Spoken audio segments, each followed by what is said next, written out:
Untuk membahas lebih jauh terkait rencana uji coba vaksin TBC di Indonesia, kita telah terhubung dengan Ejang Profesor Grif Indonesia sekaligus Ketua Majelis Kehormatan Perhimpunan Dokter Paru Indonesia, Profesor Chandra Yoga Aditama. Prof. Chandra, selamat sore. Ya, selamat pagi. Saya kebetulan sedang di New York nih. Oh siap, Prof. Chandra, sebetulnya kami juga sudah mengundang pihak Kemenkes, juru bicara Kepresidenan dan Komisi 9 DPR, namun nampaknya belum ada yang bisa bergabung hingga saat ini. Kita berdua saja nih, Prof. Chandra, mohon izin. Baik, ya, Chandra, silakan. Bagaimana Anda menilai urgensi dari uji coba vaksin TBC baru di tengah kondisi TBC Indonesia masih tinggi saat ini? Jadi begini, kuman tuberkulosis itu sudah ditemukan pada tahun 1882 di dunia ini, dan sampai sekarang tuberkulosis masih menjadi masalah kesehatan dunia seperti tadi data yang Anda sampaikan. Okay. Itu satu. Dan yang kedua, sejak kuman itu ditemukan, maka pada tahun 1921, itu orang sudah menemukan vaksin tuberkulosis. Itu yang disebut sebagai vaksin BCG, Bacillus Calmette-Guerin. Nah, gabungan keduanya artinya vaksin yang sekarang kita pakai yang namanya vaksin BCG itu umurnya sudah lebih dari 100 tahun gitu. Dan ternyata memang efektivitasnya tidak optimal. Vaksin BCG yang sekarang kita pakai itu bermanfaat untuk mengurangi atau mencegah terjadinya tuberkulosis berat pada anak dan kematian tuberkulosis pada anak. Tapi tidak bisa 100% mencegah tuberkulosis pada anak, apalagi tidak bisa mencegah tuberkulosis pada dewasa. Karena itulah sudah sejak lama memang orang mencoba mencari vaksin tuberkulosis yang baru.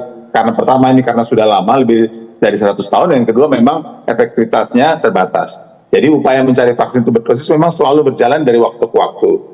Nah, bahkan pada tahun 2023 yang lalu, WHO sudah membuat semacam vaksin TB accelerator gitu untuk membuat percepatan vaksin tuberkulosis ini. Dan sudah ada beberapa kandidat vaksin memang yang sudah melalui beberapa uji, tapi kita masih tunggu hasilnya bagaimana. Salah satu kandidat vaksin itu yang sesuai dengan berita hari ini akan dilakukan uji coba, atau sudah sebenarnya dilakukan uji coba di Indonesia, walaupun masih ada kandidat-kandidat vaksin yang lain.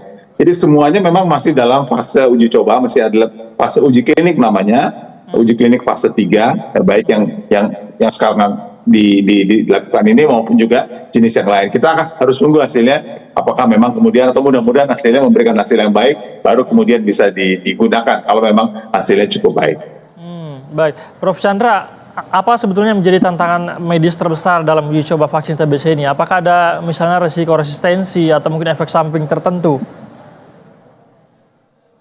Vaksin tidak ada hubungan dengan resistensi ya. Vaksin itu kan mencegah penyakit. Jadi seperti kalau kita ingat pada waktu COVID, orang diberikan vaksin untuk mencegah penyakit COVID. Walaupun harus diketahui bahwa penanganan tidak bisa semata-mata hanya karena vaksin saja. Ada banyak hal yang perlu dilakukan untuk mencegah suatu penyakit selain vaksin. Misalnya saja penemuan kasus, etiket batuk dan sebagainya. Itu soal vaksinnya. Kalau kemudian orang itu bisa dicegah, maka orang itu tidak sakit. Kalau dia sakit, harus ada obatnya juga tentu saja. Jadi itu fase lain yang harus ditangani untuk tuberkulosis. Kalau penanganan obatnya tidak baik, atau makan obat tidak teratur, maka terjadi resistensi seperti yang Anda sebutkan. Jadi orangnya tetap sakit, obat yang harusnya diberikan tidak bisa lagi membunuh kuman tuberkulosis yang ada di tubuhnya. Jadi itu tantangan yang lainnya. Kalau persoalannya adalah bagaimana tantangan produksi vaksin, memang selama ini sebelum COVID-19, maka jarak antara bakteri ditemukan dan virus ditemukan, bakteri atau virus dan vaksin ditemukan itu memang lama, membutuhkan penelitian panjang puluhan tahun dan sebagainya. Jadi memang penelitiannya panjang untuk mendapatkan bagaimana jenis vaksin yang dua hal, targetnya harus aman dan harus efektif. Nah, karena itulah untuk tuberkulosis ini sedang diupayakan. Kalau menurut WHO paling tidak ada 3 mekanismenya. Satu mekanisme melalui seluruh sel atau whole cell, yang kedua melalui protein tertentu, dan yang ketiga melalui rekombinan subvektor. Jadi 3 mekanisme itu yang dipakai untuk membuat vaksin baru, yang tujuan vaksin baru itu paling enggak ada, bukan tujuan, cara kerjanya minimal 4, yaitu memberikan pencegahan pada dewasa. Tadi kan kita sampaikan bahwa BCG pada anak ya, dewasa. Yang kedua pada anak untuk memperkuat BCG supaya bukan hanya buat kasus berat, tapi juga untuk BCG pada anak berikutnya. Yang ketiga, menggantikan BCG itu karena memang efektivitas terbatas. Yang keempat, kemudian ada pemikiran untuk kita berikan vaksin pada orang dalam pengobatan supaya kekambuhan itu menjadi sangat kecil. Kita tahu obatnya kan selama 6 bulan gitu ya. Dan yang kelima, yang namanya imunoadjuvan. Jadi ini diberikan untuk memperkuat pengobatan tuberkulosis. Itu beberapa jenis-jenis yang sekarang sedang dilakukan uji klinik. Yang paling penting itu adalah aman dan efektif begitu ya Prof. Lalu Prof Chandra, dari perspektif Anda, apakah uji coba yang misalnya akan dilakukan oleh Bill Gates ini akan membawa manfaat atau justru risiko bagi Indonesia, Prof? Iya, pertama yang paling penting itu aman dulu, baru kemudian efektif. Kalau tidak aman, mau efektif atau tidak, itu cerita nomor 2. Jadi kita harus aman dulu, itu prinsip dasar. Kalau sudah aman, baru kemudian dinilai efektivitasnya. Jadi uji klinik fase 1 atau fase 2, fase 1 utamanya itu melihat keamanan memang. Fase 2 juga keamanan efektivitas pada awal, dan fase 3 itu tentu bermanfaat. Nah, kemudian sekarang manfaatnya untuk Indonesia.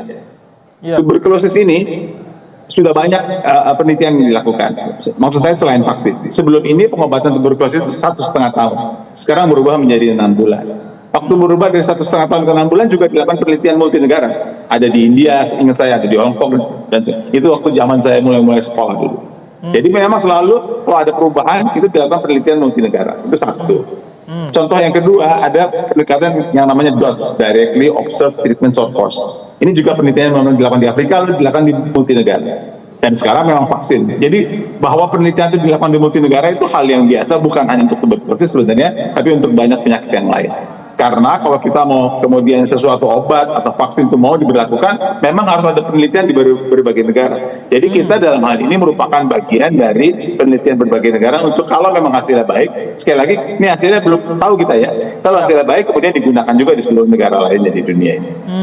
Tapi Prof Chandra, kalau Anda melihat riwayat uji coba vaksin yang tengah dilakukan oleh Bill Gates saat ini, seperti apa? Kalau yang sekarang ini, saya sampaikan ada beberapa kan. Kalau kita spesifik vaksin yang dilakukan oleh biaya oleh Bill Gates ini sudah lewat fase 1 dan sudah lewat fase 2. Fase 2 itu artinya dari kacamata keamanan sudah dilewati 2 fase itu, dan di fase 2 yang awal itu efektivitasnya sekitar 50%. Tapi kan fase 2 itu jumlah kasusnya masih sedikit. Jadi belum bisa digeneralisasi dibilang apakah ini efektivitas bagaimana tidak. Karena itulah dilakukan uji coba fase yang ketiga. Jadi kalau ditanya pengalaman selama ini, fase 1 dan fase 2 sudah dilewati dengan baik. Sekarang kita masuk ke uji coba fase yang ketiga. Jadi dipastikan akan aman dan kita akan ikut berkontribusi jika ini berhasil ya Prof ya? Betul sekali. Kita akan ikut berkontribusi sebagai bagian dari beberapa negara lain yang juga melakukan bagian dari uji coba ini. Baik, terima kasih banyak Profesor Chandra Yoga Aditama sudah bersedia berbincang bersama kami di Berita Satu Sore. Salam sehat Bapak.